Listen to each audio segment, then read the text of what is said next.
G'day guys, welcome back. There wasn't a long break at all, I wouldn't lie to you. Not on purpose at least. We've got Hydra versus Zest game number 2 about to go down, Todd. And I'm pretty excited to see what Zest's got in the bag here. I've got a lot more faith in him. Even after that game number 1, which was a little bit disappointing for Zest fans, I've got a bit more faith in him. I'm pretty sure that he's going to get those necessary adjustments going down for game number 2 against Hydra. I would see some Stargate. I mean, as predictable as it could be, it's what he's known for, and it's what he's the best at. So why not do it? At least try it in one of the games, see where it goes. I mean, we're on Deadwing too. Yeah. This is a game where you can go into a 2-base quickly, be pretty safe as long as you don't get cheesed, and scout enough for it, and then you go into a Stargate, you go into a 3rd base, you have a lot of scouting capability, and if you're Zest, you can deal with anything really, really well, especially Mutas. He's had some epic games against Mutas. Yeah, we remember those, the glory days of old. And the top left here, from KT Rolster, the player in question, this is Zest.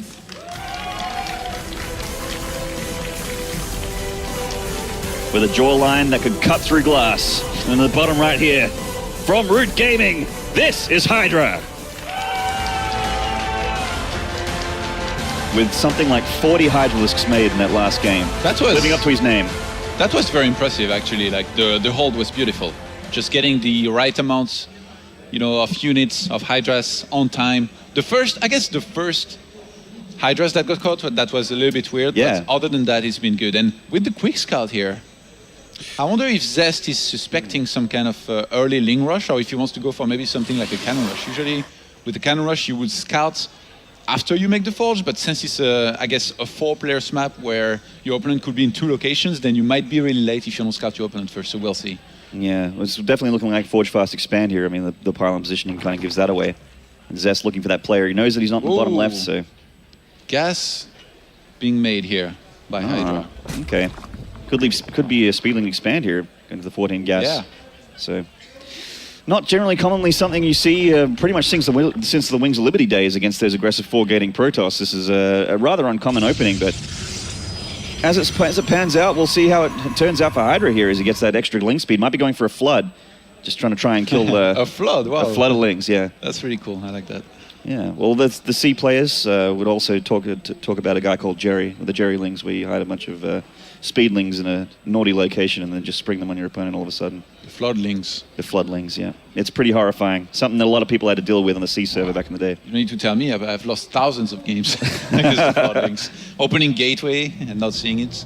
Yeah, the thing is, scouting this is going to be very important. And guess what? Zest went for a scout this game, so he sees it early this time. I'm pretty sure he's going to want to be very careful about timing out those links. And he should be fine, as long as he does not completely mess up, as long as he stays walled off, no links should get in this time. Yeah, and with this fast speed and the links coming out here, it's going to be a little bit tough for him to, you know, do stuff like drop pylons and cannons and that sort of thing in the natural. And he's being a little bit naughty with his probe here, just delaying that hatchery. But yeah, as we can see, he is leaving. There's not going to be any proxy cannon shenaniganry. I mean, from there, having seen that his opponent is going to open with quick speed, which, by the way, Hydra hasn't gone for yet, which is definitely nice, you know, like, you kind of, I wouldn't say scare. Well, then I guess I will say scare, actually. He actually cancels speed.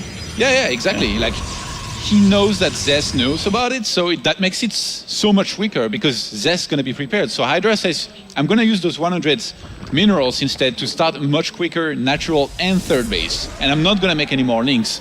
Just those few ones that I made in the start, I think it was 4.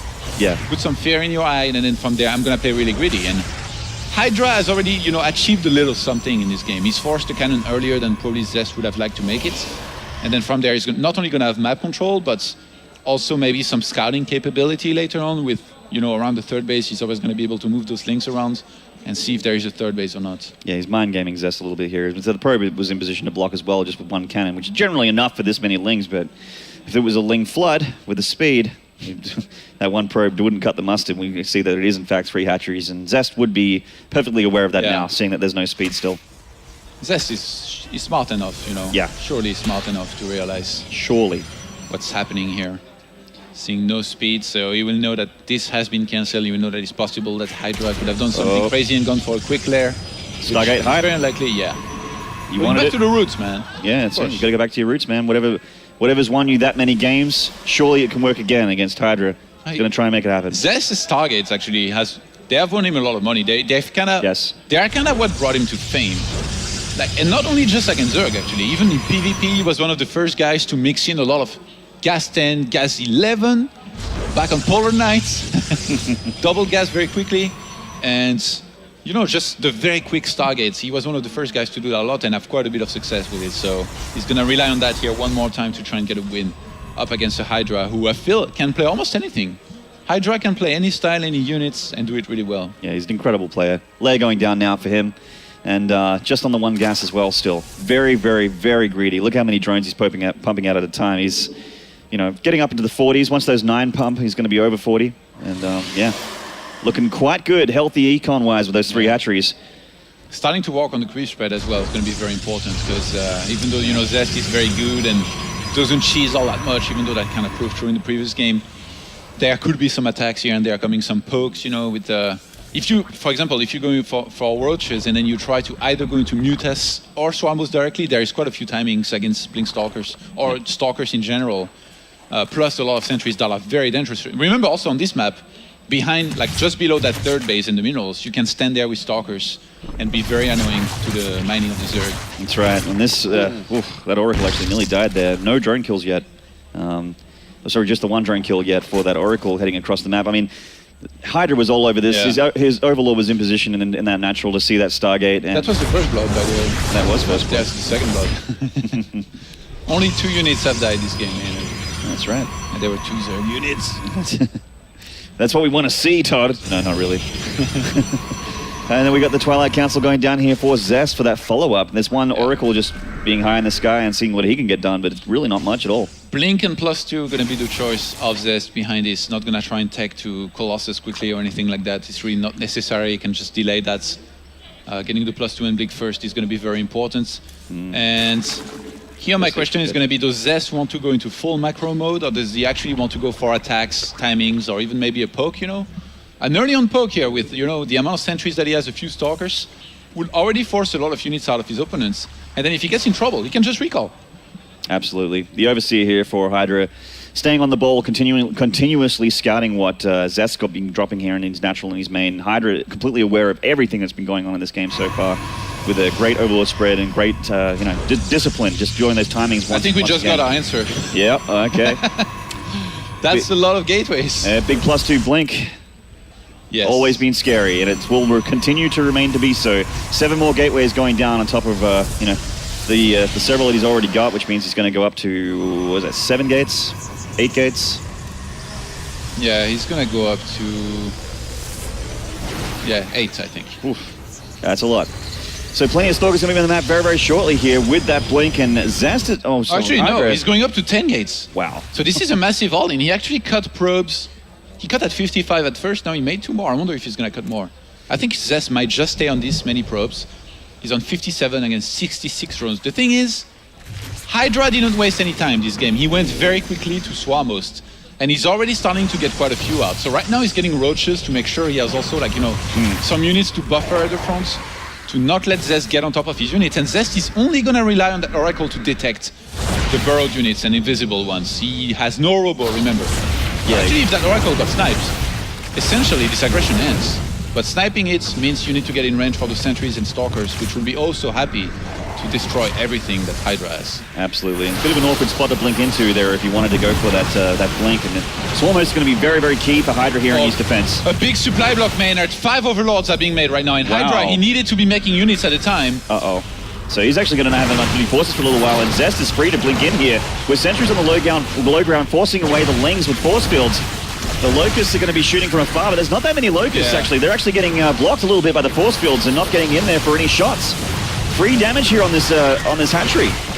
Hydra is struggling here a little bit against the force fields of Zest. He tried to do some damage on the Mothership Core with the Spore, but not end up getting it. Yeah, and no anti-air at all except for that Queen right now. So this Mothership Core is in a pretty safe position. He's still getting Zerg player attacks level 1. Not sure where that is. Seems pretty ambitious. I think he might want to go into Mutas behind this. I mean, if he's getting +1, that's investing in Mutas. We'll surely be seeing them out shortly, but I mean, you know how like he doesn't have enough minerals. Some Zergs go into a few Swarmost and then take straight to Mutas, and I mean, At this point, Hydra is on quite a few gases. Like, he's not mining from that base, but he already took the gases on his extra base. So I think he was just planning to go into Mutas, and he's already getting them. Hydra knows that he's not going to be broken by this attack, so he says, you know what? I'm going to get Mutas out, I'm going to counter-attack, and I'm going to play the Muta base trade style on this map, because you're just not breaking me back at home. And he got the reinforcement pylon as well, so he knows that he's in a decent spot. And Zest is ready with his transition, going into the Colossus. But of course, when you're making Mutalisks, when you're making Mutalisks, this is what the Zerg player wants to see. Yeah. He wants to see the Colossus then go down. The thing is, he already has +2 in lot of Blinkstalkers, so I don't think he's in that much trouble. And I feel like Hydra, he definitely underestimated this. Oh, this is going to be spotted. Hydra, no! Oh, actually one Muta dying there to the Stalkers, and Zest would be aware that they are on the map now. Starting the Phoenix production immediately and recalling back home. Zest on the ball here. He even had one of those Mutas reveals. Yeah. So he saw them almost arriving at his man. Oh my god. Oh. This one hurts. They didn't die, but he lost at least one there, but that extra 3 or 4 could have gone down if it was another split second gone down. Corruption going down on the Stargate, which is a nice little move for Hydra to try and delay the Phoenix production. Always a cute move when you see Zergs using Contaminate here and there. But in this game, I mean, being Zest here, having seen what he can do against Mutas, I would be very worried if I was Hydra here. Like, what are you going to, how do you go about playing this? He's just going to transition. He's not even going to bother going to more Mutas, and guess what? Second Stargate and Fleet Beacon is on the way now for Zest, but that's right. Zest has a lot of scouting capability, and since his economy was untouched the entire game, I don't think he really cares about it. Even if he was, say, to make a few Phoenixes and the range, it's not that costly. Absolutely, and he's not too worried about the Swarm Hosts at the moment. Well, I mean, Hydra is switching over to make more Swarm Hosts instead of Mutalisks. He's done with the Mutalisk. He's actually getting Hydralisk range as well to make Hydralisk on the ground to deal with that incredible Stalker count. Zest's Stalker count is, oh boy, 33 Stalkers with +2 and Blink. That's quite scary.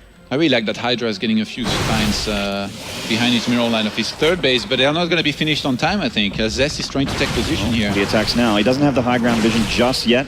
Now the hallucinated Phoenix will see, and so that these spine crawlers will actually finish now. Colossus production has begun, and at this point, even if there was Mutas, nice. Still Mutas being made. All you have to do as Zest, he's maxed out on a few Colossi, a lot of Blinkstalkers, and basically just go for an attack and end it, because he's just that far ahead. That's right, and I mean, Hydra's going to have to make do with what he's got on the ground right now. He's max supply as well. Viper's coming down, which is going to help a little bit. Him. How do you leave this position as Hydra? You don't. You can't have to fight. He has to bring everything back to help these roaches out, to make them come home alive. And I mean, the Blink Stalkers, man, they're just going to chase them down and kill them all. Oh boy, Zest is looking great in game number 2 here. We've got the locusts of Hydra just probably even unnecessarily being force-fielded back there. There's just so many Stalkers. And with these 2 Colossus, that's just salt in the wounds for Hydra. The Locust is going to be taken down even that much quicker, and I don't even think they have extended thermal lance. No, it's just about done. Yeah, this is tough here for Hydra, who's still doing a fantastic job of staying in this game. You know, keep on maxing out. He made a few Vipers. He's going for the Desperation Great Aspire, and actually some good upducts here are going to be used. Yeah, big upducts. So the 2 Colossus are taken out of the picture. A lot of Locusts on the ground with Enduring Locust upgrades, so they still have a bit of life here, but the force fields from Zest, almost good enough to keep them out, but they are starting to slip through a little bit. Zest did not see that one coming. He has no Templar Archive right now and on the map. He's going to start it now. And there's the retreat from the Stalkers there was a little bit weird. He got a lot of Stalkers in the retreat. And Zest shifting his seat a little bit there. He's looking like he's maybe made a little bit uncomfortable by Hydra's. Hydra's here. Whoa. Oh my god! These Swarm Hosts are in the middle of the map. The Swarm Host just picked off a Colossus in the middle of the map. It's not something you see every day. This is just triggering a massive counter push, Maynard. And right now, this is looking very scary for Zest, because not only this push is going to be very strong, but behind this, Hydra has so much gas. He's about to be on the 5th base. He's going to be able to take the gases there. He could go into Broodlords, which are unexpected. So as much as there is 2 Stargates and a Fleet Beacon, if he surprises Zest with a few Broodlords, it's going to be so tricky to actually deal well with them. I mean, this siege is insane. Yeah, he has the Hive, so he has that possibility. The Spire is obviously already out, so we haven't seen a Grey Spire yet, but at the moment, he has to deal with this. Some pros being killed on the transfer, but the big deal is the Swarm Host with the Locust and the Hydras. There is no Templars. There's just 2 being warped in here. He needs some very good feedbacks and a good fight here, Zest, to be able to hold. He might need to wait for his next 2 Colossus. Taking right now, but Hydra is not giving him any time. A big Zealot Warp in here, doing some damage, but he's going to lose a Nexus back at home here during the meantime. And the Swarm Host with the Locust are zoning the Colossus and the Stalkers away from these Hydralisks, which are doing damage onto his infrastructure at home. Speaking of infrastructure damage, there is this hatchery is going to go down, but once again, Hydra is on the offensive. He's just caring about ending this game here and pressuring Zest, pushing him all the way back. Storm is only halfway being researched right now. The splash damage that he needs against those Locusts is just not there. Man, these Zealots, those chargeless Zealots actually sniped the entire base and killed 23 drones. This was not supposed to happen. No. I don't know why Hydra didn't pull off the walkers, but much like in the previous game, he was focused on the attacks. And actually he was very good with those attacks here. Yeah, very nice. Gets 2 Colossus, but there are still 3 more at the back. Blinding Cloud sort of zoning out the Stalkers for a little bit here. There's a little bit of a run by with the Hydras on the left, which is not generally something you say with Hydralisks. There's still Zealots in one of the beds of Hydra here. They're uncontested. Just now, some units being pulled back by Hydra to deal with them. This is a slugfest, man. Yeah, it is. Both players are beaten, bloodied, and bruised here, taking incredible damage back at home. They're just trying to kill off each other. Like, this is like one of those fights. Now this is terrible for Hydra. If Zest gets all these Swarm Hosts, all of a sudden the Zerg is in a terrible position. And he does. They're all gone down. They didn't get picked up and moved back. I mean, he couldn't even run because you can't run and hide from Blink Stalkers. Well, you can try, but you can try that. Succeed. Don't know about that. So both players have taken a lot of econ damage. Zest still down very heavily in supply, though. Yeah, but look at his economy. Yeah, I mean... They're about even in walkers, but I guess his saturation across the bases might be a little bit better. He could just retake the base that he lost. The thing is, Zest probably, like, when you hold something like this and you kill this many Swarm Hosts, you're always thinking, should I counterattack or not? He probably looked at his supply and he was like, I have only 100 supply. I don't think I can counterattack. So he only moves out with the Stalkers. And it's going to give time for Hydra to just keep on making units, basically. Because at this point, Hydra is only committing all he has to getting more Roaches, more Hydralisks, and he's going to want to look to finish this game with these Vipers. The army supply, Maynard, 129 to 70. Almost double, just with the reinforcement there of Zest. How do you scale a little bit, but it's just, I don't know if this is going to happen. He has a few storms, but he cannot feed back plus storms. He's going to have to make a choice. Yeah, so will be feedbacks, will be storms. Either way, it's going to be dicey here for Zest. The Blinding Cloud's going down. He does feedback there. A nice big storm there on the cluster of Hydralisks and Roaches. Is it going to be enough for Hydra here to finish this game? The Colossus of Ducks are real. They go down, and see you later, Colossus. There goes the splash damage.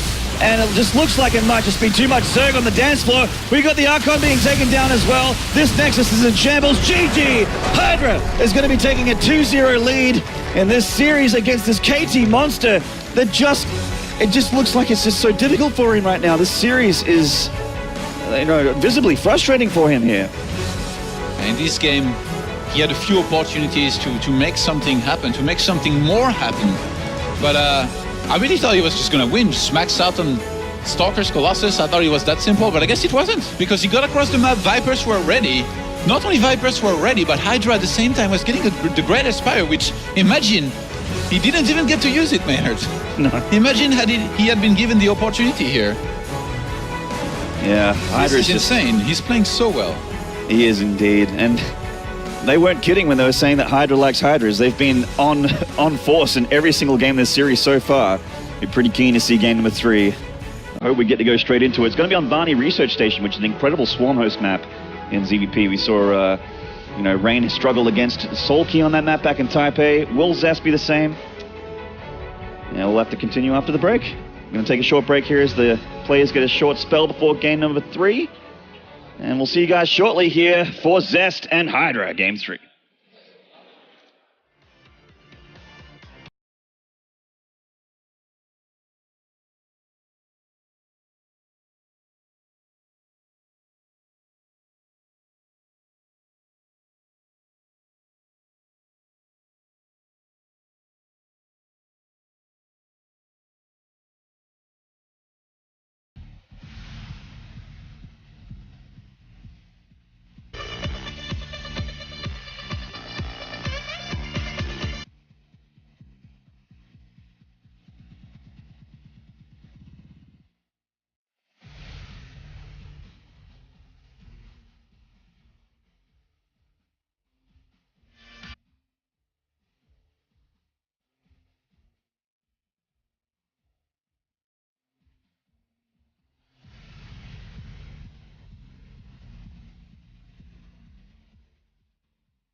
What's up, esports fans? Welcome back. Game of 3 between Hydra and Zest about to go underway very, very shortly. Moments indeed. And will Hydra be closing this out with a 3-0, or will Zest be knocking back a little bit with a map score? At the moment, all the momentum is really towards Hydra, but game 2 was a lot closer than game number 1. The Protoss legends, man, they're struggling. They are. First Rain losing 0-3, and now Zest down 0-2 against Hydra. I mean, Hydra's playing really well, but somebody, you know, of the caliber of Zest, you can always expect great things out of him. Not so much anymore, I guess. Like, he's really been struggling these days. He's going to have to somehow get back in this and find a way to beat Hydra here. Yeah, well, last time we went on a break and we were saying 2-0. What's going to happen is this is 3-0. We had Tasia in that last series take a map back. I don't know if Zest is going to be able to do this, but we'll just have to wait and see. As we mentioned, this is a rather decent Swarm host map here. That's Zest could have something up his sleeve. Let's introduce the players in the top here. From KT Rolster, this is Zest. Still so much clout. This is so much clout here for the crowd. Lots of Polish people seem to like this guy. I love him too. And at the bottom here, from Root Gaming, 2 maps up. Can he take it out for the 3-0? This is Hydra. An intense look. I'm used to just seeing him smile all the time. But not today. Hydra is here for blood. He's here for money. Hydra has done a fantastic job of staying ahead of Zest in a lot of moves, actually. Yeah. You know, like going for the Swarmos the way he did into mute us. He already knew that Zest was probably going to throw down the second Stargate and the fleet beacon, so he said, you know what, I'm going to transition again. Every single transition he has done have been beautifully executed. There's been a few, you know, judgment mistakes here and there, you know, in realizing how strong the timing by Zest was going to be. But overall, his transition game, which is very important when you play Zerg, has been very strong. And on a map like this, I mean, it could come into play here. Even though, you know, as you said, he's famous from the Swarm host, Hydra has been doing a fantastic job of playing the mind games. He has indeed. There's been quite a few mind games in this series so far. No doubt Game 3 will have a few of them as well. Hydra going for the hatch first before any gas or any pull or anything like that. Zest going gateway first before expanding. Generally this map, you know, you can go Nexus first if you want, but there's always a, you know, the ramp's very small into your main. You can, you know, hold with a few things, but... He just lost 2 games against the Zerg, who in the second map opened with a very quick gas and wanted to go for an attack most likely. So I think he might be afraid that on this map, which was the 3rd map of Fantasy versus Rain, that there could have been a quick pull attempted here by Hydra, because this is a very common map to play greedy on, just because you have that very safe natural that you can take. So Zest says, you know what, I'm going to do it safe. I'm not going to cheese you out of the last game, possibly, you know, in this series, if he was to cheese him and succeeds. So he just goes for the gateway, scouts, and then gets the Nexus. I guess I like it because of this, how safe it is, but at the same time, he's going to put him behind where he would usually be if he had played greedy. Yeah, and he needs every edge against a player of this caliber. Hydra's just been really impressive today. And El Capitan will be very happy if this ends up with a 3-0. El Capitan is behind this all, man. And he always is. The face behind the curtain. All right, Zest, what is it going to be this time? Do you think Stargate again? I really feel like the Stargate doesn't have much to do with, you know, his last game. It's really his decisions later. Like, it's not like you open Stargate and you're like, oh, I lost because of that. Especially since he went Oracle, and he's more known about going for Phoenixes into Colossus and then Blink. Yeah. Maybe he needs to go back to that. I mean, it's the one style that he was playing for so long and doing super well with. It's still good. Like, I've seen Protosses still use it and do very well with it. Yeah, just a bit of an adjusted play. I mean, ZvP, the matchups have been pretty much sort of locked in at the moment at this age of Heart of the Swarm as we're gearing into Legacy of the Void sort of territory. ZvP pretty much the only matchup that's changed a little bit, and you know, you got to adjust a little bit. Maybe Zest is adjusting for things that he's seeing in the meta and he's practiced. No doubt he's practicing a whole lot, but so far, Hydra's been doing a little bit of unorthodox play, but getting the job done in the meantime with the fast Swarm host with the heavy Hydralist counts without, you know, against +2 Blink Stalkers. Oh, yeah. He made a Stalker first, then a Sentry, so I guess no Stargates? Guess not. And like, it feels like he made the Stalker to try and get a snipe on that Overlord, but then he was afraid that Lynx would get in, so he shouldn't be able to get it. And Forge as well. Yeah, okay, so possibly fast attack upgrades. We'll see what his follow-up here is here. As Hydra gets his speed just about done, dropping Evo Chamber back at home as well as droning up very heavily as his 3rd hatchery goes down. One single Evo by Hydra. I wonder if he's already thinking about missile attacks. Possibly, yeah. Could be going for roaches quickly or for swarmers quickly. Mentioned it a couple times, but they are decent here with the two sort of narrow attack paths. It's pretty easy to sort of lock at least one of them down. I can totally see Zest just going to a quick third here and try to play a more standard reactionary game, you know, where you get a lot of sentries, you scout with hallucination, you see what your opponent is doing, and then you adjust. Like in the previous game, he was doing a fantastic job, you know, of harassing at first, then he recalled. Ooh. I really thought he was in a great position. It's really, I don't know, maybe he delayed the attack too much, maybe he kind of misread how many Swamos there was exactly. Like if he had known that there was, like 5 is almost equal to nothing, when you think about how big the difference is between 5 and 25 Swamos. Exactly. So he could have just been attacking with his massive army and ended it before, I think. With the +1 attack on the way here, Todd, and 14 lings being made by Hydra, it's looking like we're starting to see the picture is starting to form here of what Hydra's got planned. I think he's making those links thinking that Zest is either going to be aggressive or take a third base, since it's his only 2 choices. He's not going to stay and play macro on 2 bases. No. So he says, if you're aggressive, I'm going to crush your army and kill you right there. And if you try and take a third base, I'm going to get at least 1 cancel, possibly kill your entire army with it. Yeah. So he's going to have a lot of upgraded links pretty shortly, and Zest got that Twilight Council. He's getting +1, probably going to go for +2 and a few more gateways pretty shortly. We see that the Hallucinated Phoenix here does see what's up in Hydraville. That's, his Ling's looking for a Nexus kill or anything like that, but Zest in position, too good for that. You need to make more than that to be able to kill that base, because this many sentries, they take out Lings very quickly, they force fields around themselves, they protect each other, like true Brotoses. The Brotos spirit strong in the sentry. +1 just about to finish with Lings. There's the blink as we expected. +2 probably going to happen immediately after +1 has been, wouldn't be surprised to see some more Stalkers go down either. Yeah, Hydra going up to 6 gases like this quick. I really wonder exactly what he has planned. I wouldn't be surprised to see something like a Spire here go down. I mean, when Lair finishes. With the with the melee upgrades, he could be going potentially into Infestors with that much gas, getting the Carapace and also the Glial Constitution for the Roaches as well. So he's going to have a pretty strong ground force. He's getting Carapace. That, Carapace and Infestation Pits? Yeah, so I'm thinking we're going to be seeing some Infestors, man. You think? Maybe. He hasn't got the +1 range, so the Swarmhosts aren't going to be as strong as they should be, and he's investing a lot into Zerglings. And what's really good about the situation here for Hydra is that he made a Roach run, he's getting Roach speed, but he hasn't had to make any Roaches yet. So if he sees Zest move out and he's worried about the size of the attacks that's going to hit him, he could actually make a lot of Roaches and be safe. He actually started drop for a second, but then canceled immediately. Yeah, okay. So he's just thinking about it. No, a mistake, I think. Possibly, yeah. Could be a misclick. Hydra is then is going to start here. Never mind. Okay, so Swarmhost will be the decision here, even though they won't be upgraded, but that's okay. Swarmhost with melee upgrades. Is he trying to completely throw off Zest? Like Zest goes into charge lot and maybe. All Bigs around here, and the sentries just have to force field them off to stay alive, but some of the Lings are still inside. They're going to get at least 1 sentry here. And up they go for the main. Getting a bit of a look. They see the Robo, and that's it. Yeah. At this point, Zest, he's preserved some of his sentries.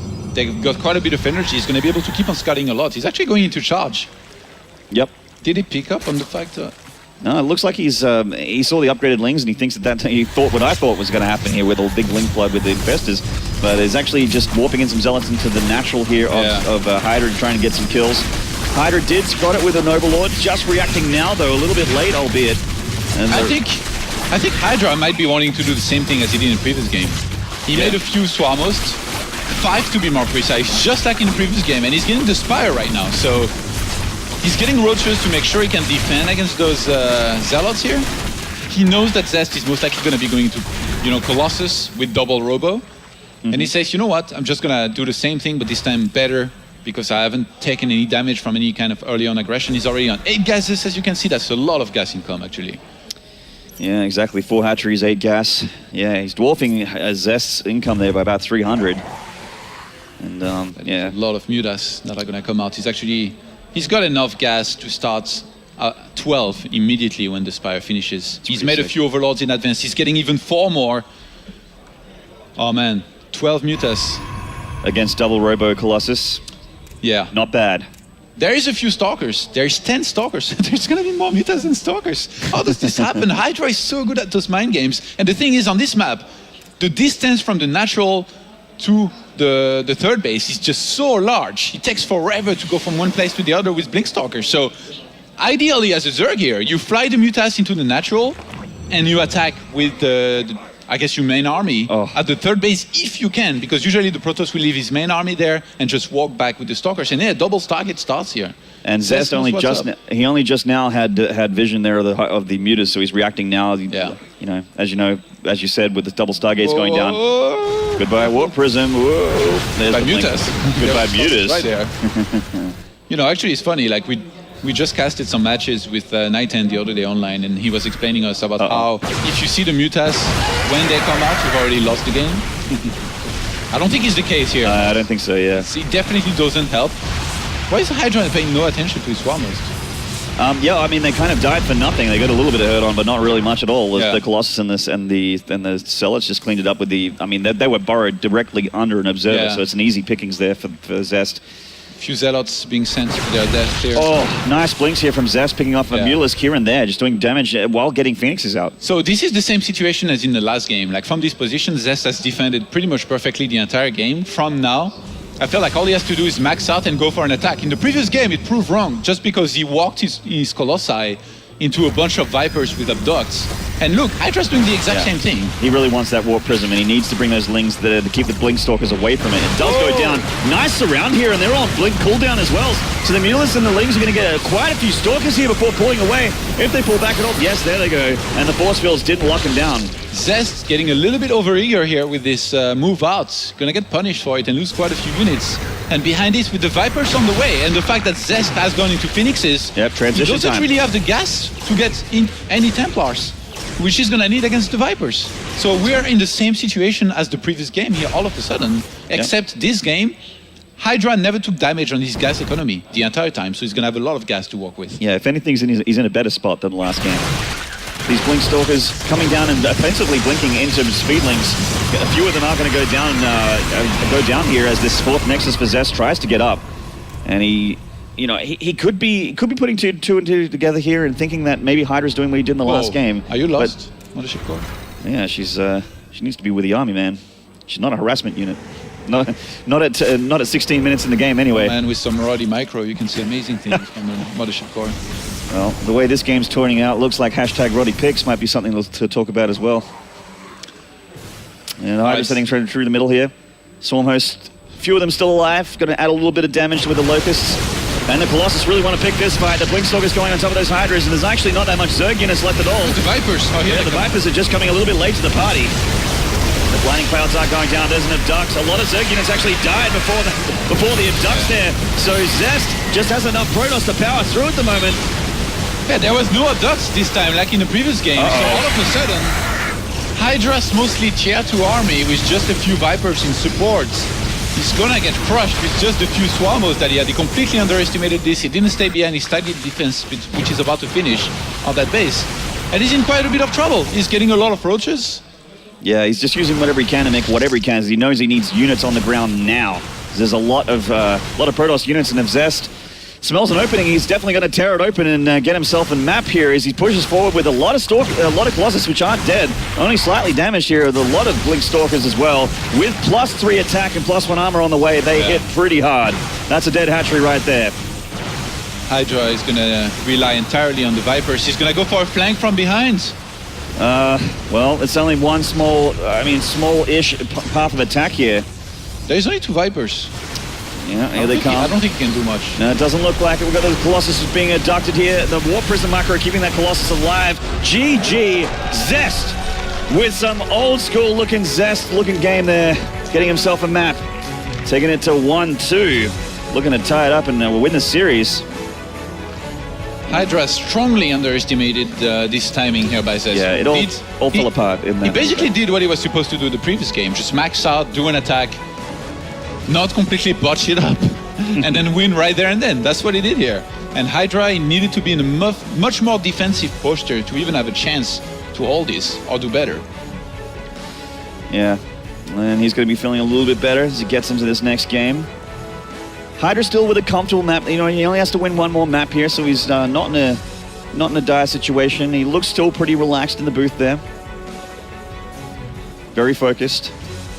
It's just completely different when you see tournament gaming Hydra versus Hydra outside of the booth. always laughing, always having a great time, and then when he's in the tournament, it's all business, baby. All business. Yeah, I don't think there is any pro gamer, though, that's always laughing while he's playing. Parting. Okay, true. He's the one that comes to mind. Life likes to crack a smirk everywhere when you're the world champ. He likes to smirk in the booth a little bit as well. Secret Spring here going to be our fourth map, a map that can be that was Zest's pick. Pretty tricky here and there, so that's going to be interesting. So what has Zest got planned here for Secret Spring here? Going to get into a break and then we'll find out. Guys, Zest versus Hydra, game number 4, not far away. We'll see you guys soon after this break.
G'day guys, welcome back.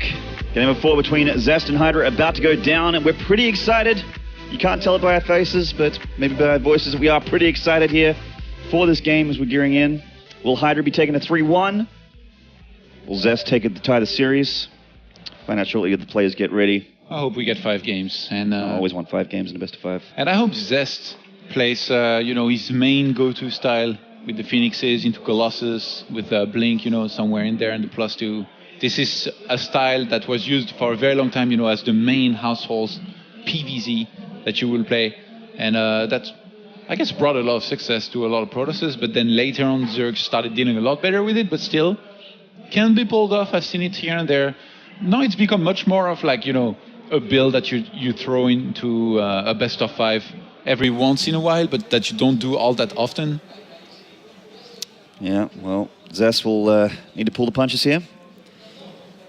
He's got something prepared for Secret Springs. This was his pick. It's generally a map that you'd see vetoed, and it's a small, weird map that's very hard for a player to take a third base on. So, will Zest go for a proxy? Will he be going for a 4-gate? Some kind of really early aggression? If he was to go for something special, it'd be like, a 2-base, very aggressive build, like something that he tried recently, that I talked about when he played Linok last time. Was opening with Phoenixes, going straight into War Prism with the Robo that he had made right after, and he made a lot of gateways to reinforce with Zealots and few sentries here and there to try and do some damage, but it was completely shut down. So, and he knows that Hydra saw that game, obviously. It was the last game that Zerg played in an official match against the Zerg. Like, surely he's going to be able to be aware that it could happen. Wow, the guy is very busy over there. Look at those nerds.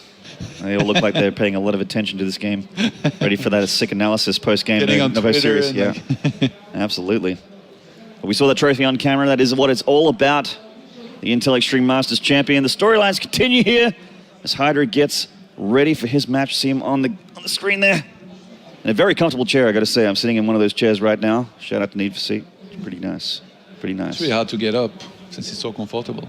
Well, if you're having a hard time getting it up, we don't really want to know about that, Todd. Let's get into the top right here. From KT Rolster, this is Zest.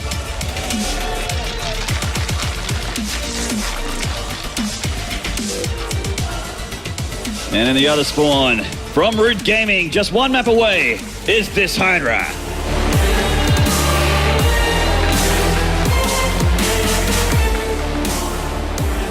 Are we going to see a gold base being taken?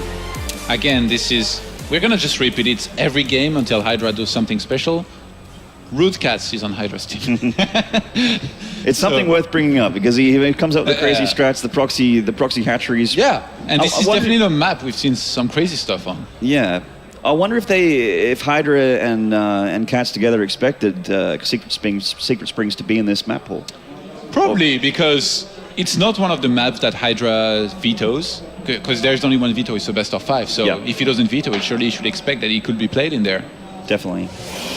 So one thing to keep in mind, actually going to this tournament, like both of these guys, they knew for quite some time that they were going to play each other. Surely they prepared for it. I actually wonder how much Zest prepared for Zerg in general, because there is not that many Zergs in the tournament, but if he beats Hydra here, there is a chance he could play, I think it's Life next round, Yeah. and then he could play Solar, and then he could play Dark in the finals. He could literally play 4 Zergs in a row, and if he beats them all, he could be the champion. So, I mean, that's a lot of if and maybe, Yeah. but it's definitely possible, so...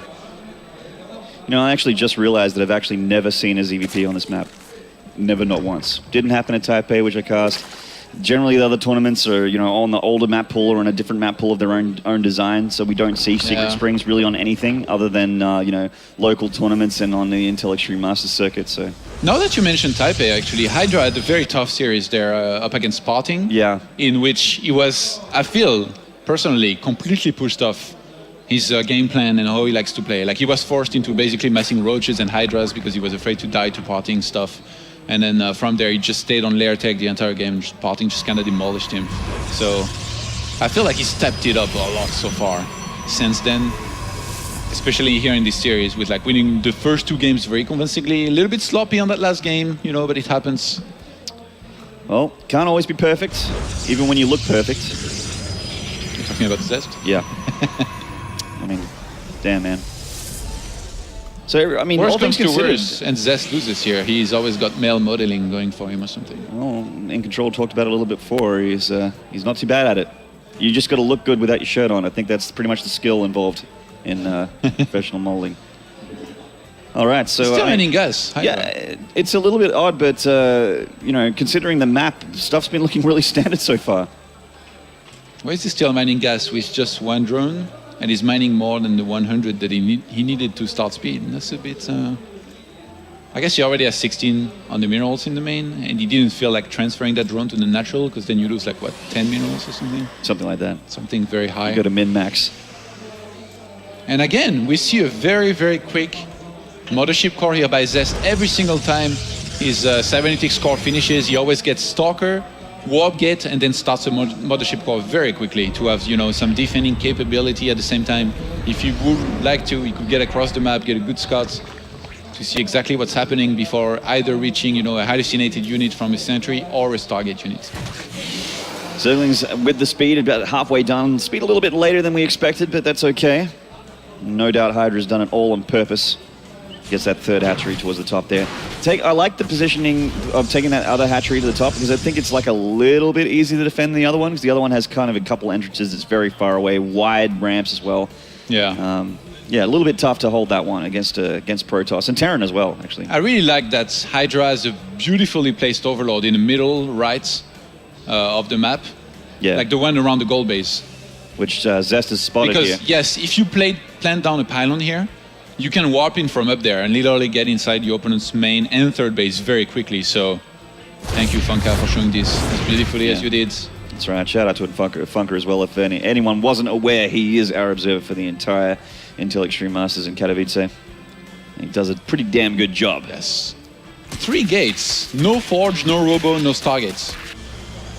What's Zest's plan here? Does he warp in 3 sentries and then just go into a 3rd base from there? Like, not throwing down any tech with as much money as he has. Yeah, with this few production. Not sure what's happening. It does seem like he wants to go for a quicker 3rd, which is really odd for Secret Springs. I gotta say, you know... Stalkers. Yeah, okay. Why did he warp in Stalkers? I guess he wants to be aggressive, try to get some few units here and there, but... There is a few links going across the map right now. Oh, Hydra is actually gonna set up the trap here. He wants to get the full surround. He actually doesn't have that many links. Yeah, I don't think he can actually win this engagement. He's getting 6 more, which would be enough, I think. Yeah, if they come down from the top here and he gets us around, definitely. There is enough for a recall as well if things get dicey. Plenty of energy on that Mothership core.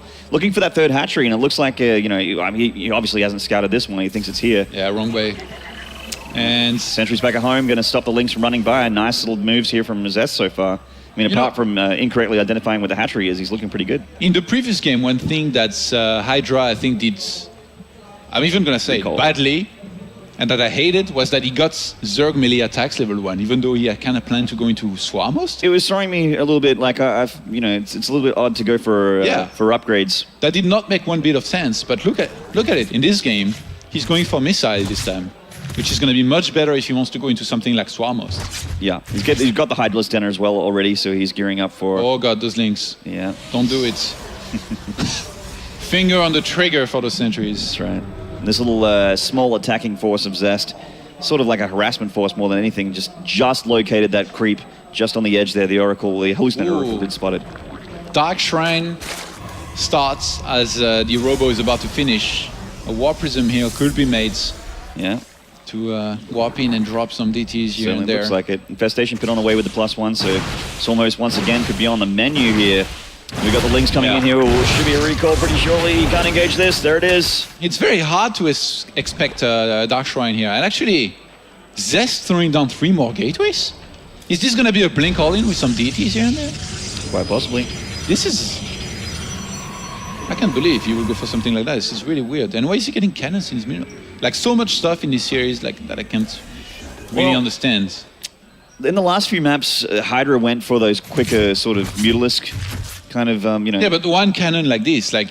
Yeah, it's not going to stop 14 meters. But, No, but like, it's going to do well against some of them, but you might as well get more Stalkers and get out on the map and do more damage and rely on the Photon Word charge back at home to the defense. Like, making one cannon at this timing.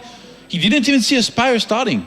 Like, it makes absolutely no sense. Like, really, against Terran I won't understand, because there's, the possibility of dropping Widow Mines, but right now, I kind of want to go tap on his shoulder and be like, what is this? What are these cannons? The in-control cannons don't apply to PvZ. They're only for defending against Terrans.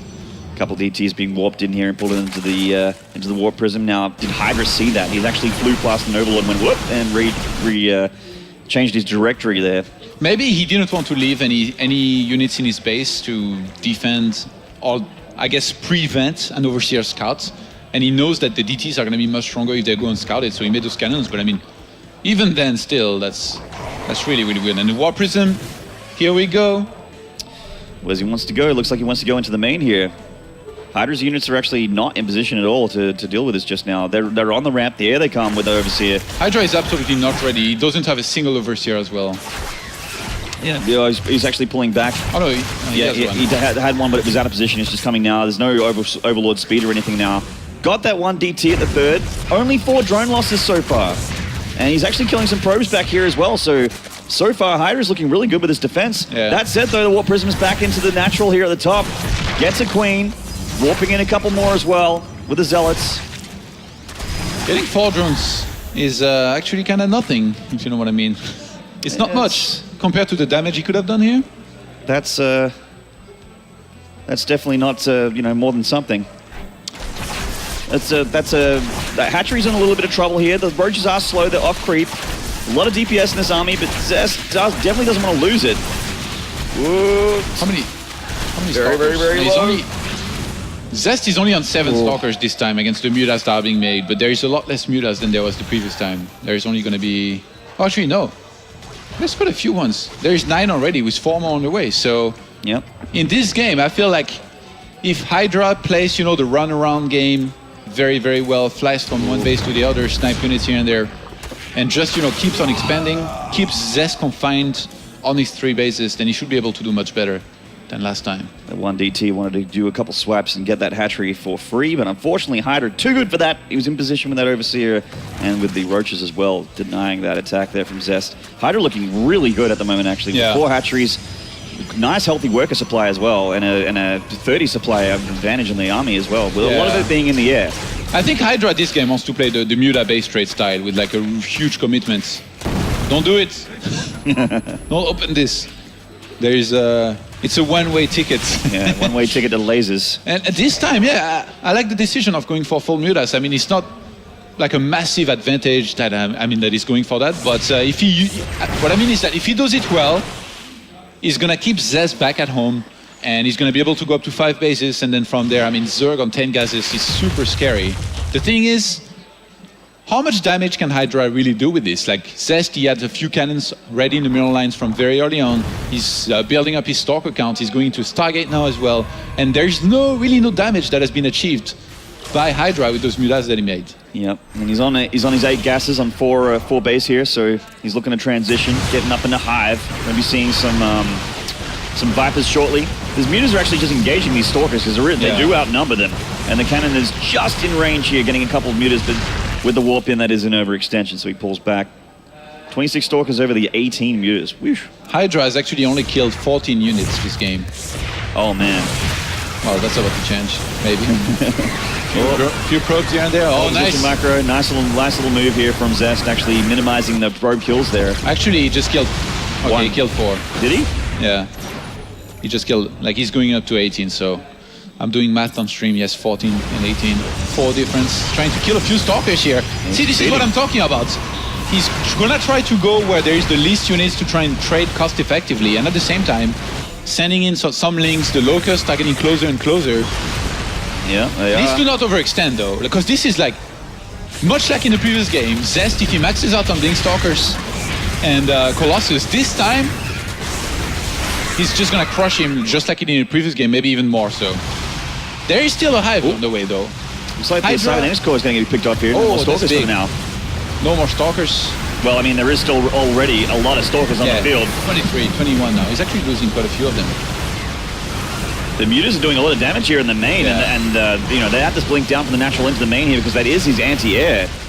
The Colossus coming along for the ride as well. They don't want to be left alone against the potential Mutalist run-bys. Phoenix has now been made 2 at a time. Hydra is about to go up to 10 gases, but I think I would have preferred him to play a pure Muta style, whereas now I feel like he might be thinking about a transition, which, I mean, could turn out being great, especially since Phoenixes are being made now. But the thing is, a Protoss on 3 bases, even though, you know, that 4th is up, he can prevent that from mining for quite some time. Yeah. So 6 gases to 10. If you go for Mutas against Phoenixes and then you get Corruptors, you are going to be able to do well anyway. So I wonder if Hydra made this Hive for a transition or if he made it for the +3 Zergflyer attacks. And look, Greater Spire starts and more upgrades. And the warp in was just a little bit off as well, so a lot of Lings actually got into the base before they got correctly The blocked control up. cannon has been ready the whole game, man. Yeah, he was ready for this. He called it ahead of time. Zest, too good at this game, man. But I mean, with the Cybernetics core being taken out, Zest couldn't warp in any defense against those mutas, and he had to pay the price. He lost the Nexus. Are we going to see Broodlords earlier this time? Well, I mean, you know, the Greater Spire halfway done. Like you said, it could be something that Zest doesn't expect. The Broodlords are quite effective, and the Phoenixes aren't actually amazing at killing them. But you know, the Fleet Beacon's about to finish. Going to get that the Onion crystals. Zest actually has a lot of minerals, by the way. Minerals and gas. Like, he could be maxed out right now and moving across the map to try and go for the kill. Instead of that, he's going to retake that 4th base, go for the Phoenix range, and just kind of chill for now, which is giving enough time for Hydra to possibly complete some Broodlords here. Look, he's getting Corruptors. The thing is, Broodlords plus Mutas is a weird unit composition, I guess, to use, you know, effectively against a good Protoss like Zest, you know, who's getting Phoenixes, Stalkers, and Colossi. Like, yeah, Mutas are just not the best at fighting with Broodlords, and the same the other way around. Depending, you know, on if Protoss gets the right unit mix, obviously. This one DT hits and damage. Oh, there was a damaged Queen there, so she didn't have enough health to get the job done. And this one Spore Crawler is just. That is a butcher, man. It's detecting this DT destroy him right now. He got a lot done there. Four drones and a Queen, not too bad. It's 25 Mutas right now to 20 Stalkers. You got 3 Colossi on the map. Probably way more Zealots than you would like to have in a Death Ball. In a Death Ball, you want to have 0 Zealots. They are pretty bad, I guess, in the Death Ball situation. Phoenix is obviously amazing against mutas, but they did took a little bit to move there, so lost 1 or 2 Phoenixes. +3 Zergflyer attacks is a big deal, by the way. Protoss is only now completing +1 air weapons. And the siege is beginning. I'm sure Snoot is very proud right now. As Hydra moves into the, I guess, that one position on the map that you need to move into with the Swarmers to win the game, possibly. Yeah, possibly. More Phoenixes going down.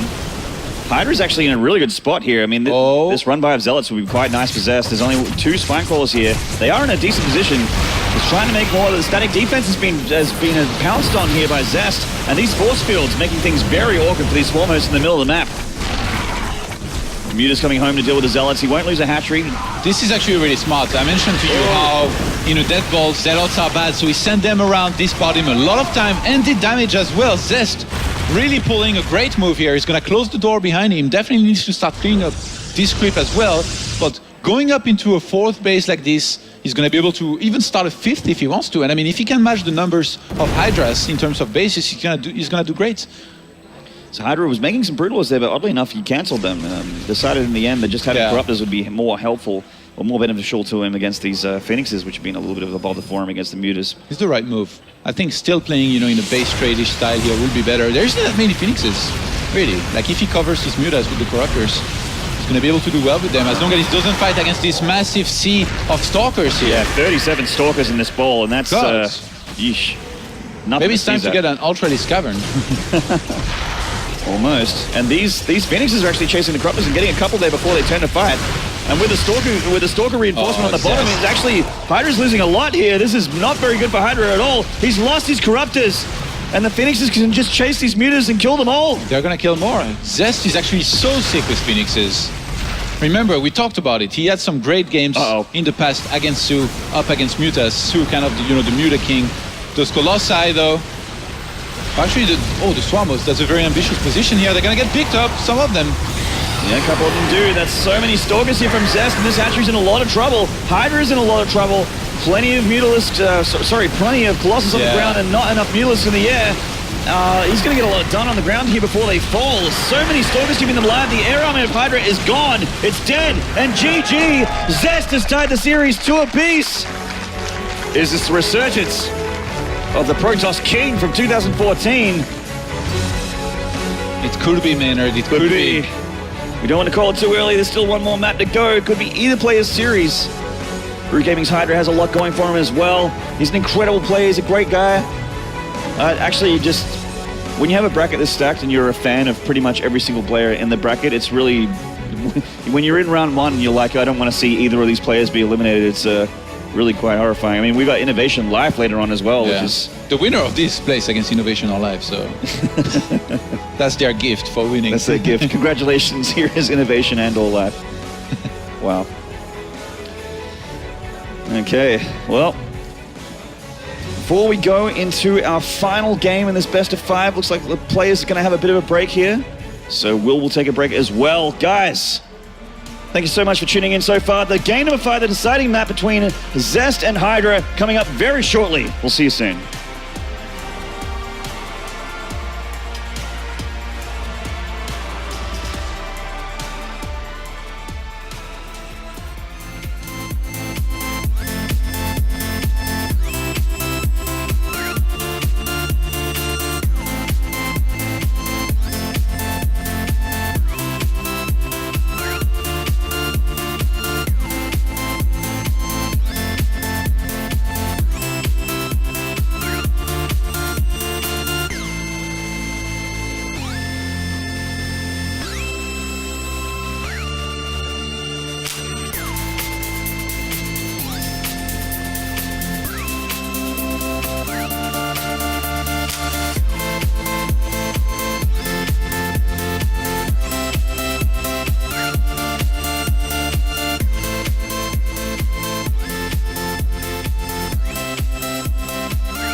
back. It is time. The deciding map between Hydra and Zest about to go down here on stage in Katowice. Oh, who is going to go on to the next round and face the winner of Innovation or Life?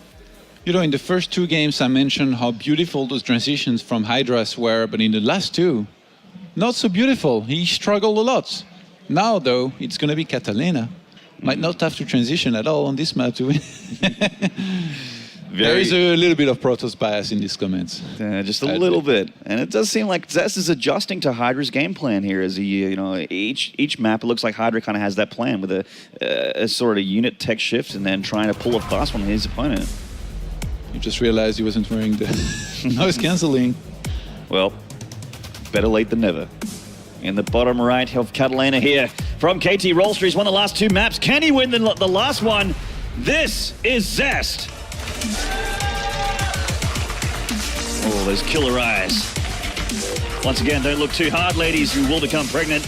In the left here from Root Gaming, this is Hydra.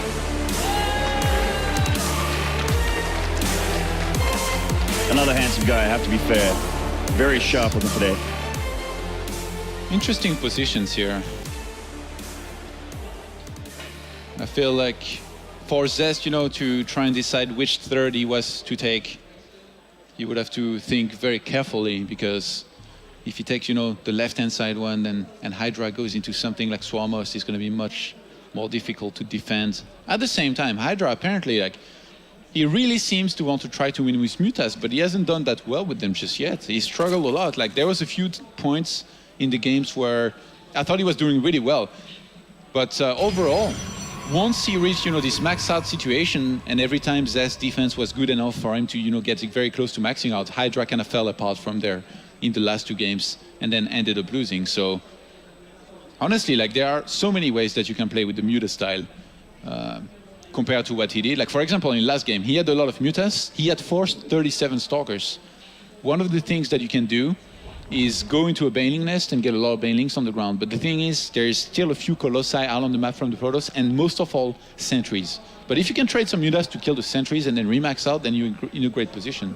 It still is very tricky. So a little bit different here from Hydra. He has gone pull first here before expanding. No gas or anything like that, but going pull first does mean that he wants to get some super, super early defense. So maybe he was expecting a proxy or something from Zest here on this map. Yeah, there are a few possibilities for cannon rushes, and at the same time, pull first is still very, very good. You can get your queen out faster. Zergs like Snoot, they are very big fans of going for a pull first, so that they can start using their injects very, very quickly into the game. And I don't think it matters too much. I wouldn't read too much into it. Yeah, it's not a huge econ hit, but it's definitely an econ hit. It's at least one.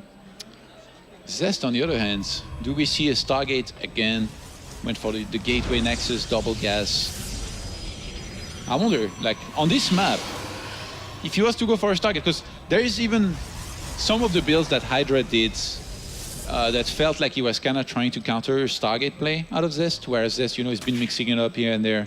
And even though, in one of the games, for example, he played Stargate was for an Oracle, whereas from him you would expect more Phoenixes.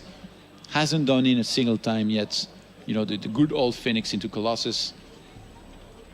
Good old. Very popular in the Chinese Protoss scene. It's very made popular by Zest as well, using it to a great degree of success back in the day. And once again, trying to get some success with that unit composition. You can see his mastery within it. Stalker Warpgate again. Let's see if this time he gets the Mothership Core quickly. I wouldn't be surprised. So far, yeah, here we go. Mothership Core is going to start. Yeah, so you put on a little bit of light pressure with a couple Stalkers and the Mothership Core. I mean, it can be done. The third is a little bit tough for the Zergs to defend here on Catalina. Very good point. Zest actually scouted that there is no gas this game, so you could even go for the Roddy build.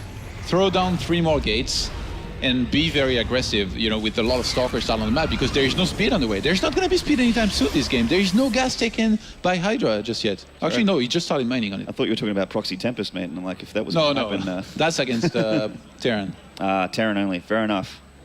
Against Zerg, it's all about that 4-gate pressure with Stalkers against speedless Lings, if you can scout it. Extra couple gateways going down. Warp Gate being chrono boosted as well.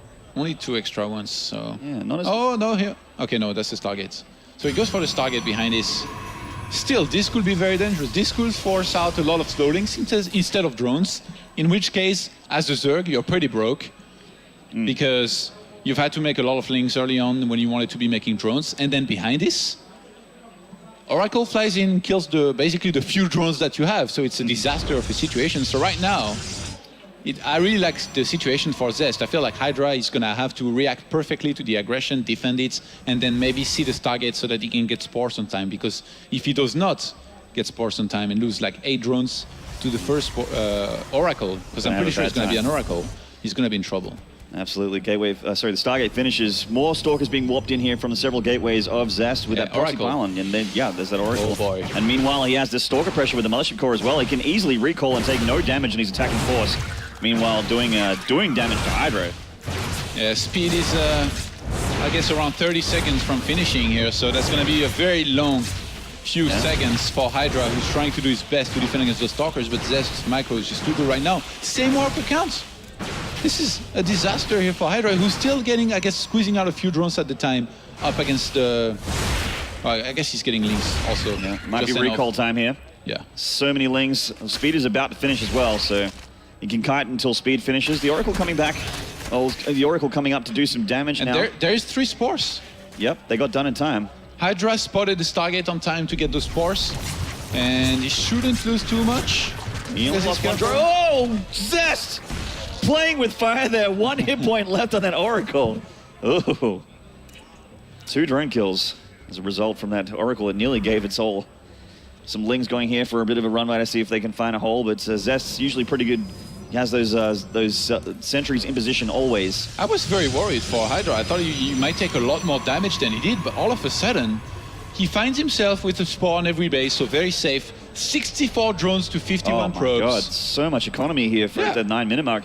And considering that he went pull first as well, it's like pretty amazing. Actually, because Zest went for this build, he's only starting his +1 now. Yeah. This is so late. Hydra, his lair just finished. He starts a Hydra, then of course, he has the road run on the way, he has the +1 missile attacks on the way as well. He can decide whatever he wants to go into from there. He could throw down a Spire and Infestation Pit, literally, and maybe even all of them, and then pick later on. Yeah. It's always nice to have every tech option open to you with both players being able to switch relatively quickly. Ooh, Hydra forgot to saturate the gas on his natural. Okay, he just fixed it, finally. Okay. That's most worrying, man. I've seen games where some players forget to saturate those for a very long time, and it's never a good thing. Unfortunately, I always notice when it's too little too late. It's like, oh, I just don't have enough gas here. Why haven't I got enough gas? And you check your replay and like, oh, god damn it. The Blink is on the way now for Zest, who's going to choose, the standard route that you want to go into. Nice wall at that third base with a lot of gateways. Nice positioning here. I mean, it's going to become a bit awkward if he's stuck at the Nexus trying to defend, but as it stands, very, very good against Ling run buys. Hydra, though, like he's getting Roach and Hydras. Does he want to go for an only? Like he has a lot of money saved. Look at how much supply free he has. 12 Hydralisks are going to start. He waited such a long time. 15 Hydralisks at a time, plus more Overlord. So I think it's going to be 15 Hydralisks into a lot of Roaches. I was going to say, where is his tech? Like you don't go into Roach Hydra like this and hope to make it to the late game. This is an all-in here. And the Oracle is actually looking for that tech as well, and he's not getting deep enough to be able to see because it's just so damaged. It's so smart. It's so smart to wait for as long as he did and then get all the units at once. If he had made a few by few, there is a very good chance he would have been able to be spotted. And now he snipes the Oracle.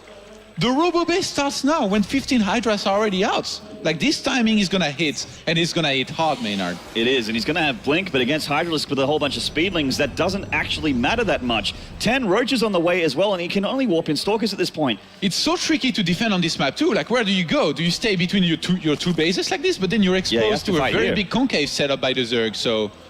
Hydra, though, needs to be careful not to get force-fielded like in the first game earlier. Yeah, there's a time warp available for Zest. If he can get in range of the Nexus, he has overcharge capabilities as well. Zest knows what's up. He's starting cannons. Right now, he realized he's about to be attacked by a lot of units. He's going to double force-field the ramp.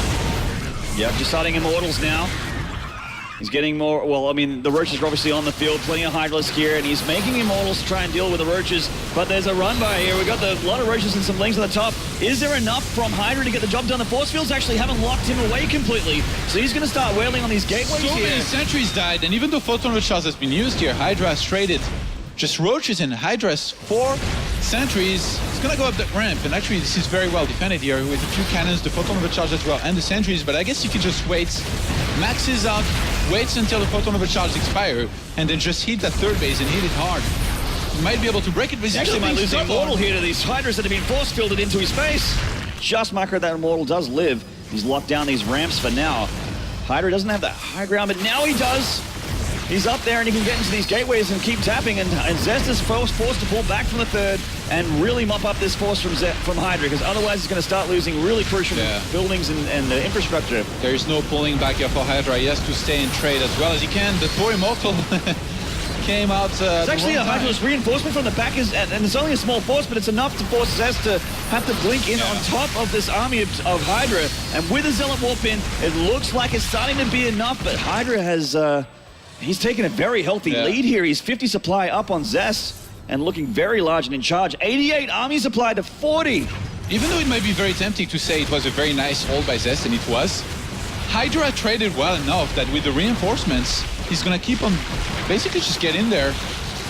Yeah, he just has so much more army supply, and a lot of it's still on the way though, but that means that this small cluster here will be easy pickings for Zest. Yeah. And he keeps shaving off units like that, and he can start to look better as the game goes on, but as it stands, Hydra still with a very, very scary force here. Hydra could actually transition. The thing is, he's invested a lot into this. He's only on 69 drones against 62. He made the infestation pit, but hasn't used it. So he's probably still thinking about it. I guess since he went home, right now he's thinking, do I make more units or do I take? Do I go for a Hive? Do I go for Swarmost? He has a 4th hatchery that's not saturated at all. So, I mean, he can switch back now. Looks like the drones are on the way now.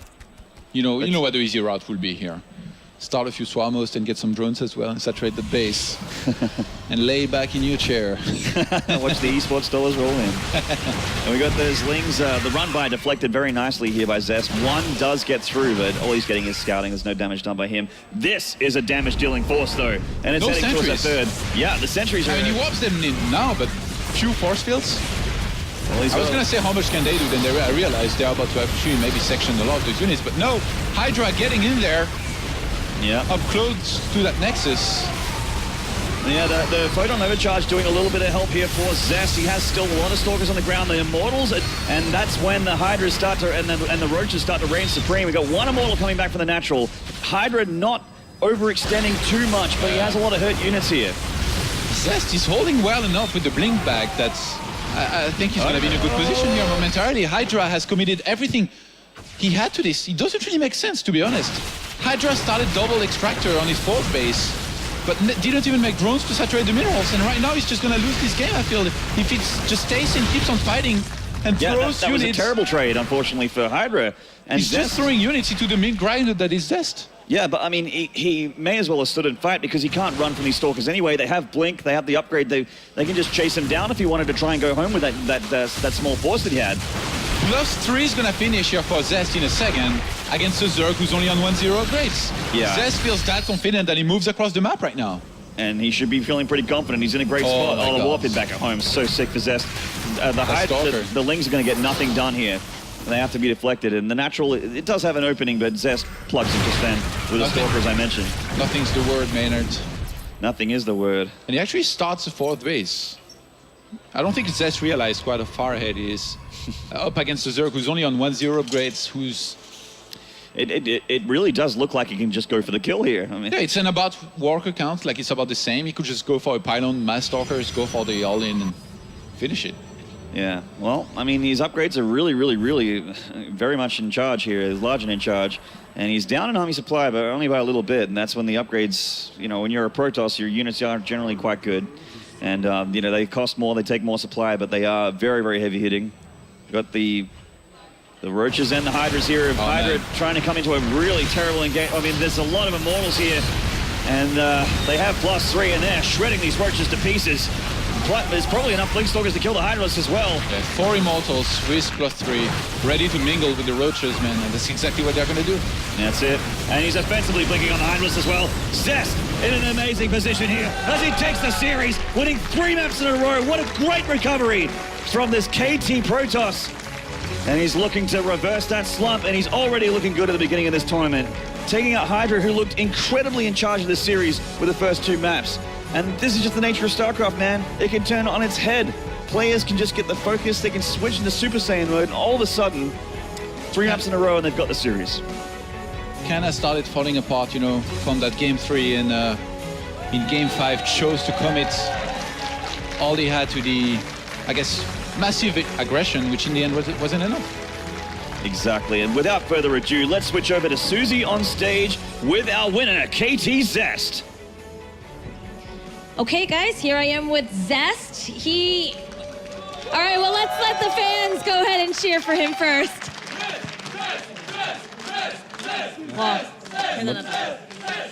All right, guys, I need to get going with the interviews. Now, you were down 2-0 and then came to win it 3-2. What did you have to do to just how did you figure out what you needed to do to be able to win 3 games in a row? 처음에 2대0으로 지고 있을 때 제가 너무 진짜 손도 제 손이 아닌 것 같고 진짜 요즘 너무 경기가 안 풀린다는 생각밖에 안 들어가지고 또 이렇게 떨어지나 생각했는데 그냥 제가 스스로 판단하기에 제가 너무 급해 보이는 거예요. 게임 플레이 하는 게. 그래가지고 그냥 절대 공격 가지 말고 이제 수비만 하자. 원래 제 스타일처럼 그냥 수비만 하자 이렇게 마음 먹고 그냥 온리 우주 방어 그런 생각으로 임했어요. Okay, he said when he first started the games, he was losing, 0-2. His hands didn't even feel like his hands. He's like, who is playing this game? Am I losing again? I can't get out like this. And all those thoughts just kind of started to help him think, if I start playing more defensively, then maybe I should be able to win this. I'm rushing things too much. And you know what? That's exactly what he did. And he went ahead to win 3 games in a row. And here he is. All right, so game 1 and 2, you said you were rushing too much. Do you also think it's because you were figuring out your opponent? 하이드 선수가 어떻게 하는지를 이제 알아맞혀서 1경기, 2경기 실력을 계속 잘 제가 신동원 선수에 대한 정보가 별로 없어가지고 경기 스타일을 잘 몰랐는데 1, 2경기 하면서 대충 그때부터 이제 감 잡아가지고 그냥 제가 수비적으로 하면 충분히 이길 수 있을 것 같아가지고 그런 식으로 풀어나갔던 것 같아요. He said actually before coming in, he didn't really have much information about Hydra, so he wasn't sure. He just kind of played a little more aggressively, but then towards the later games, he was able to figure him out, and so he was able to win. All right, last question. Many people say you're in a slump right now. Do you agree? 뭐라고요? 슬럼프하고 있다고 사람들이 그러는데 그게 맞다고 생각해요. 솔직히 연습 때 실력은 솔직히 지난해랑 별 다를 게 없다고 생각하는데 그냥 제가 스스로 경기하는 게 잘 안 풀리다 보니까 이게 좀 길어지다 보니까 그런 이야기가 나오는 것 같은데 이번 대회 계기로 극복하려고 왔으니까 이번 대회에서 오늘은 비록 그렇게 좋은 모습은 못 보여드렸지만 이번 대회 계기로 다시 좋은 모습 보여드릴 수 있도록 하겠습니다. Okay, he says actually maybe it's because he was during practice, I don't think anything's really changed. I've been playing just as good in all my practice games, but the results hasn't really been there, and so people started talking, and he knows this, but he's hoping that through this tournament, he goes, I know I didn't show you great games here either, but hopefully he'll be able to regain that momentum and be able to show you better games from here on forth. So we will look forward to those games, and right now we were going to go back to the analyst desk to you guys. Thank you so much, Susie. Congratulations to Zest. He moves on to the round of 8, guaranteeing himself $3,000 and, of course, playing later this weekend. What a crazy back and forth series. There were a lot of fights and engagements where we were wondering how did Zest or how did Hydra end up winning that? Let's start from the very beginning then, shall we? In game number 1, we had that failed 2-base Immortal push. What happened there, Snoo? You saw that, from there, he just lost everything possible. The Mothership Core, the Warp Prism, the Probe. Yeah. From there, what are you supposed to do? Everything went wrong from the start. The circling came in, saw the robotics, it was scouted, and later on, Zest lost his first probe. Eventually, he did pick off some Hydras with the force field concave, and things were looking promising for a little while, but then Hydra just got an overwhelming amount of units, and Zest couldn't keep up. He lost his Warp Prism, he lost his Mothership Core, and from there was just no way to save this aggressive 2-base all-in. Yeah, it's actually really fascinating that, and Kev, you were bringing this up too, how Zest was like learning how to play against Hydra on the fly. And I mean, you were saying that even, and then confirmed by the interview. So as you were transitioning from games 1 to 3 and then 4 and 5, what was the big difference in your opinion in terms of how to approach the matchup? I think he was a lot more aggressive than he had to be on Deathwing, for instance. On Deathwing, he was just kind of doing his thing. He was poking all the time, and he was definitely making plays happen. And things looked promising on Deathwing as well. And then the Vipers showed up, and if those abducts don't happen, you still have a different game. If he sees it coming, he can fall back a little bit, drop a Templar Archives. I still think Deathwing was going good, but he was just kind of autopilot. He's like, I don't think he has Vipers already. He's been making a little bit of everything. He made mutas and stuff. Suddenly, double duct happened, and everything just goes wrong. He lost everything, and off the back that he lost game number 2. And I think from that point on, he's like, man, I have to really be careful now. I cannot make any mistakes anymore. I'm down 0-2 in the best of 5, single elimination tournament.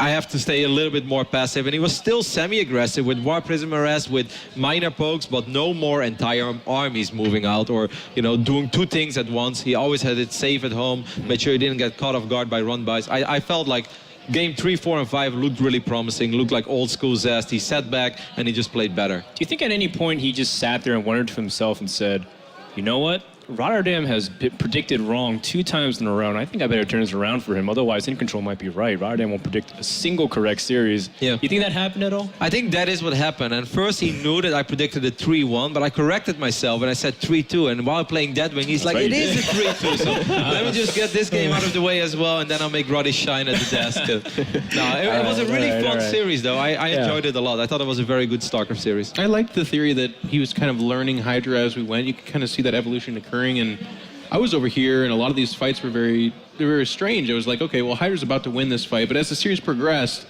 I was hearing Snoot talk about this too. He's like, no, Zest is playing more defensive, and what I kind of saw happen was Hydra was making mistakes on the offensive category of the game, like that game on Dual Springs where he pushes the Swarm host forward. What was it called? Secret Spring. Dual Spring. Can't blame him. The map is not really played. I actually don't know the name of the new maps. It's not because I'm not playing. I'm still playing my hundreds of ladder games, but I'm just like, they're weird names. Anyways, he pushes the Swarm host forward when he's doing the muta harass, and he put all his eggs in one basket. Like, the mutas get pushed back by the 30-plus stalkers, and then they're like, oh, there's Swarm host here as well? And then the game ends a few moments later, but it was just, there was those kind of mistakes continuously occurring. And we go to game 5, where Hydra is pushing, and a couple of these attacks were like, there's the concave you want. You picked off all the sentries. This is going really well.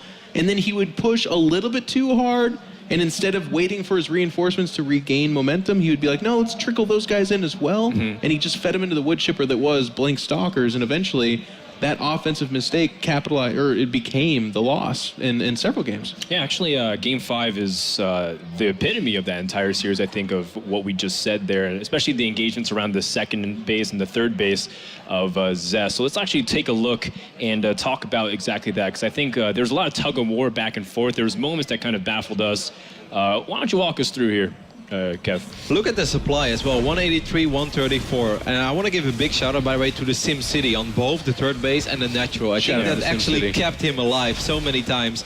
And on this moment, this looks like, oh man, this is when the Sim City is going to work against him, right? Like, this is one of these moments where the sentries will be exposed, the Immortals are going to pick up. You didn't like this fight. No, I was worried because I was like, okay, this is the moment where all the Hydras will start shooting from the high ground. But, with a cannon, with a Photon overcharge, he had a lot of additional DPS, and he just kept warping in units all the time. And I'm still a little bit confused by it, but he just did it really well. Excellent positioning in there. It looked like a bad fight, but he turned it into a really good one. Well, there's a key moment there where he actually grabs the back chunk of Hydra Roach and kind of pushed it further back, hoping to bait the Stalkers forward. But what they did was they allowed the Nexus with his Photon Overcharge to tank all the damage from the bottom quadrant of Hydralisk.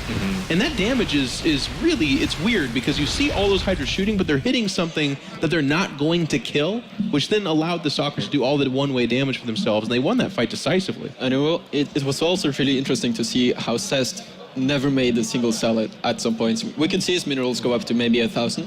But he just stayed patient, waited until he had more gas, and then he made only Stalkers. not a single sell it. And it made sense, of course, because there was so many roaches out, but Stalkers were just the perfect choice. And what was really interesting, and we didn't really mention yet, is that he made a Robotics Bay in Game 5 after he saw all the Hydra Lisk, and he's like, and we're like, oh man, he needs to get Colossus. If he gets Colossus, then this is still doable.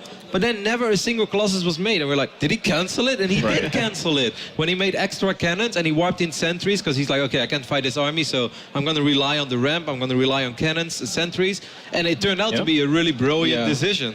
And Immortals, which build faster than Colossus and take less true. gas. That was a big part of it as well. Yeah. But it's so uncommon to see someone actually cancel the Robo Bay when you have roaches and Hydras incoming. Who does that? It's so uncommon. Yep. But it was brilliant in the end. Yeah, it turned out to be amazing. So Zest really showing a great deal of experience dealing with aggressive attacks like this. Like if I would have casted that game and it would have been like NA Starker, I'd be like, oh, I don't agree with that decision. Like, you need those Colossus, but no, Zest is like, you guys know nothing. We know nothing at all. Well, here we go. We're done with 3 of our series, and the winner of this, which is Zest, goes on to win to face the winner of Innovation versus Life. So Zest is going to have a really tough round of 8. But before that, we also have the round of 16 match, Innovation versus Life, closing up the first day. That's going to be so exciting because, of course, these guys met in GSL round of 8, and they have met so many times throughout StarCraft's 2 history. Once again, these Titans will clash when we return. Make sure to check out all the updates of the official coverage of the Intel Extreme Masters World Championship Season 9 by downloading the Score Esports app on whatever device you use, whether it's iOS or Android.